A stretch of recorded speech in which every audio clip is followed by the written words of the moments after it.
Good morning everyone. এই নতুন কুর্তিটা আমি কিনেছি মিন্ত্রা থেকে। কালারটা এত সুন্দর, ইদানিং আমার আবার একটু লাইট কালারের ড্রেস পরতে বেশি ভালো লাগছে। রাতে আমি আর অয়ন দুজনেই যে যার নিজের জায়গায় KFC থেকে অর্ডার করেছিলাম। আর এই ড্রিঙ্কসটা আমি নতুন ট্রাই করলাম, এত ঝাঁঝ আর এত ঝাল, মানে একদম অন্যরকম। রাতের খাওয়া তো ভালো হলোই, কিন্তু সকালে আমাকে 5:30টায় বেরোতে হয়েছে। বাইরের ওয়েদারটাও দিনকে বেশ সুন্দরও ছিল। অফিসে সবাই মিলে যাওয়া হচ্ছে সাঙ্গামে। ওয়ার্ল্ড এনভায়রনমেন্ট ডে এর জন্য ওখানে ক্লিনলিনেস ড্রাইভ চালানো হবে। আর ওইখানে এত সকালে গিয়ে গরমের মধ্যে ঘেমে চান করে গেছি, আর তারপর আমার যা শরীর খারাপ হয়েছে। আর সাঙ্গামে এখনো কত লোক, আমার তো এই করে করে 3বার যাওয়া হয়ে গেল।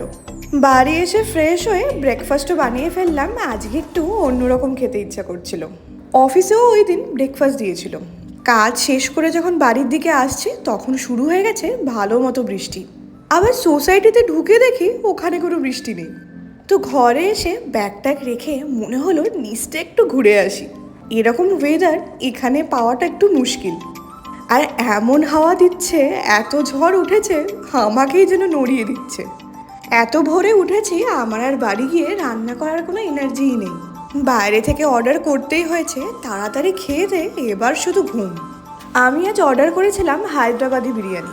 লখনৌই বিরিয়ানি আমি এখানে এসেই ট্রাই করেছিলাম, এটাও ভাবলাম ট্রাই করে ফেলি। আর সাথেই চিকেন টিক্কা কাবাবটা আমার ভীষণ পছন্দের। এই বিরিয়ানিগুলোতে এত বেশি মশলা দেয়, এরম মশলাওয়ালা বিরিয়ানিতে চিকেনটা ঠিক ভালো লাগে না। ডিম তো আমার সবসময়ই প্রিয়, বিরিয়ানিতে জানো তো আমি চিকেনের থেকে ডিমটা বেশি প্রেফার করি। তো এই ভিডিওটা এখানেই শেষ করলাম, দেখা হবে পরের ব্লগে।